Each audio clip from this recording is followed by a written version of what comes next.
그럼에도 시드기야는 하나님께서 예레미야에게 하신 말씀을 듣지 않는데요.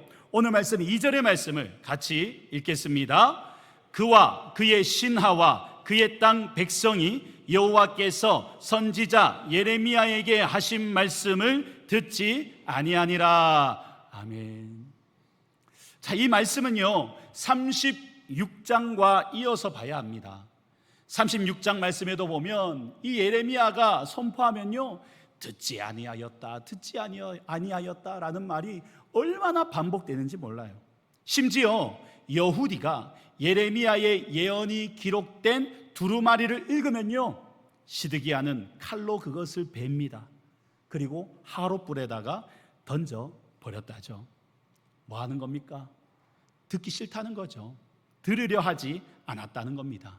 그리고 2절은 그와 그의 신하와 그의 땅 백성까지도 말하고 있는데요, 바로 이 지도자들이 여호와의 말씀에 대한 불순종하니까 누구까지도, 그의 백성들까지도 하나님의 말씀에 불순종하게 되었다는 것입니다.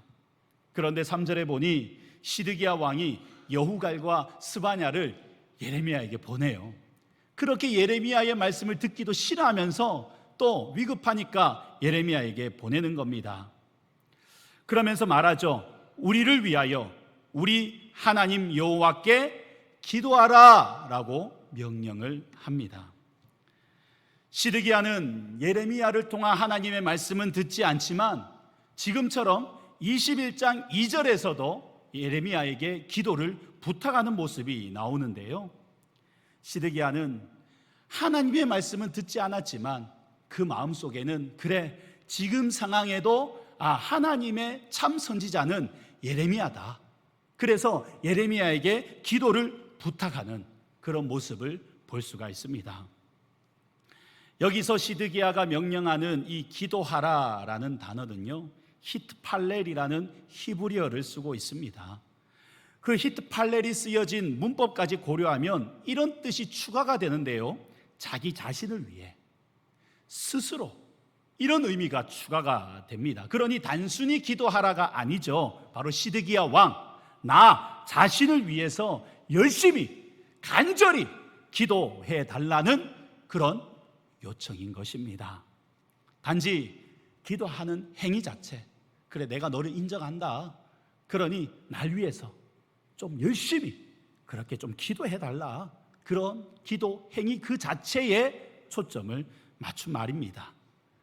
시드기야가 여후갈과 스바냐를 통해 예레미야에게 기도를 부탁한 데에는 이유가 있죠. 애굽에서 바로의 군대가 출정을 했다고 합니다.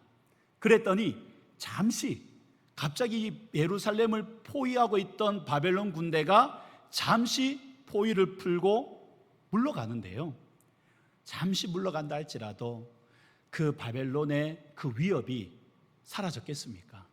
한번 포위를 경험하고 나니 다시 올까 얼마나 긴장되고 불안하고 두렵겠습니까? 그 간절한 마음으로 예레미야에게 기도를 부탁했던 것이죠. 그래서 6절에 여호와의 말씀이 예레미야에게 임합니다. 그리고 7절 말씀을 보니 함께 읽겠습니다. 이스라엘의 하나님 여호와께서 이와 같이 말씀하시니라. 너희를 보내어 내게 구하게 한 유다의 왕에게 아뢰라. 아멘. 자, 여기에 보시면 너희를 보내어 내게 뭐한, 구하게 한이라는 단어가 나오죠. 자, 이것은요 얼핏 그냥 문맥으로만 생각을 해서 우리가 성경을 보면 기도하라 했던 그 내용과 똑같은 단어처럼 느껴집니다. 똑같은 의미처럼 느껴집니다.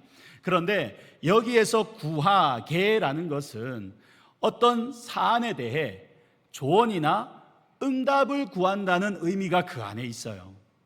그래서 시드기야 왕은 너무나 불안하고 두려워하는 자신을 위해 예레미야에게 기도를 요청한 것이었지만 정말 지푸라기라도 잡고 싶은 그 마음에 기도하는 그 행위 자체를 명령한 것이지만 기도했더니 하나님께서는 예레미야에게 임하셨고 하나님의 뜻을 예레미야에게 말씀하셨던 겁니다. 우리가 여기서 비교해야 될 것이 있습니다. 바로 기도하라와 구하게인데요. 이 기도하라라는 것은 예레미야가 하나님께 직접 기도하여 중보해 달라는 요청이었고, 또 구하게라는 것은 하나님의 의도를 묻고 그에 대한 응답을 받으려는 요청입니다. 좀 구별이 되죠? 그렇게 하나님의 인도하심을 위해, 하나님께서 인도하심을 위해 하나님의 뜻을 구한다는 것이죠. 요즘에는 목회자들에게 기도를 부탁하는 그런 예가 잘 없는 것 같습니다. 그래도 불과 몇 년 전만 하더라도 목사님 이를 위해서 기도해 주세요. 우리 교육자들 보면 전도사님 정말 이렇게 좀 기도 좀 해주세요. 기도 제목이 많습니다. 특히 젊은이 층으로 가면 갈수록 그렇게 기도하는 숫자가 많이 줄은 것 같아요. 하지만 연세가 있으신 분들은 여전히 이렇게 목회자들에게 기도를 부탁할 때가 있습니다. 목사님, 저희 가정에, 아니면 저에게 건강이, 아니면 제가 하려는 일이, 사업이, 어떤 일이 이렇습니다. 기도 좀 해주세요 라고 그렇게 부탁하는 경우가 있는데요, 때때로는 이런 의미를 가지고 기도하는 분들도 있습니다. 어떤 분이냐면 자기는 이미 뭔가를 결정했어요. 다 결정했습니다. 하나님의 이러한 뜻을 가지고 있다 해도 전혀 마음을 바꿀 의사가 없어요. 그리고 하나님의 뜻에 관심이 없습니다. 이미 애굽을 의지하기로 선택해 놓고는 목사님, 전도사님 기도해 주세요 라고 말하는 행위. 그래도 목사님과 전도사님이 하나님과 나보다는 가까운 사람이다 라고 인정을 해서 그런지 기도를 부탁하는 그런 분들이 있어요. 여러분, 오늘 본문에 보니까 누구와 같습니까? 누구와 같아요? 시시시시시시 이 말만 들리고 뒤에 말 하나도 안 들립니다. 시드기야, 그죠? 시드기야와 같습니다. 우리가 읽었던 2절 말씀에 보면 시드기야 왕과 그의 신하들, 그의 땅 백성까지 여호와의 말씀을 듣지 않았습니다. 그렇게 말을 해놓고 3절에 보니 기도를 요청하는 게 나오잖아요. 이를 통해 시드기야 왕이 요청한 기도가 하나님의 뜻과 상관없이 자신의 필요와 욕망을 채우기 위한 것임을 우리에게 보여주는 것입니다. 나는 이미 애굽을 선택하기로 했으니 내 생각에, 내 뜻에, 예레미야 너는 그냥 기도 좀 하면서 나를 지지해줘, 나를 좀 지지해줘 라는 그런 뜻이었던 것이죠. 사랑하는 성도 여러분, 우리가 사는 세상 불확실한 세상입니다. 그래서 불안하고 두려운 마음을 무엇으로 다 잡으세요? 기도겠죠, 그렇죠? 나름 기도해요. 하나님 도와달라고. 그런데 하나님 뜻에 관심은 있으십니까? 결국 유다 왕국의 마지막을 보면서 우리는 무엇을 알 수 있습니까? 세상은 우리 눈에 보기에는 약육강식인 것 같고 돈 있는 사람들의 세상인 것 같습니다. 하지만 우리는 이 땅을 다스리시고 역사를 만들어 가시는 분이 하나님이라는 거 우리 성경 말씀을 통해서 깨닫게 되잖아요. 그런데 그 역사를 만들어 가시는 하나님 뜻에는 관심이 없고 그냥 기도하는 행위, 그냥 그 모양으로 내 뜻대로 살고 싶은 마음에 진짜 말 그대로 모양만 갖춘 기도만 하는, 실제로는 시드기야가 의지했던 것처럼 애굽을 의지하는 기도, 그런 기도를 하고 있지는 않습니까? 그냥 기도 모양만 한다고 불확실한 미래, 불안하고 두려운 미래가 해결되지 않아요. 진정으로 하나님의 뜻을 구하고 따를 때 하나님의 인도하심을 경험하게 되는 것입니다.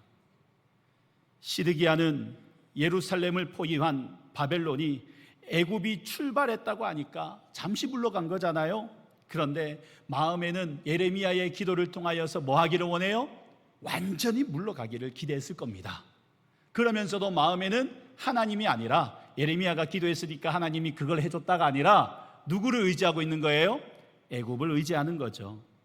애굽을 의지하는 거죠. 그러나 그건 일시적입니다. 바벨론은 물러났지만 더 강력한 힘으로 돌아와요. 오늘 말씀 8절에 보면 갈대아인이 모아서 다시 와서 이 성을 쳐서 빼앗아 불사르리라 라고 말씀하고 있기 때문이죠.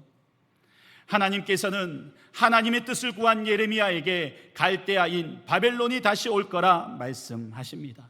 실제로 열왕기하 25장에도 보면 시드기야 제9년부터 11년까지 이 예루살렘이 포위되었다가 풀렸다가 포위되었다라는 것을 반복하고 있는 걸 발견할 수가 있습니다. 시드기야는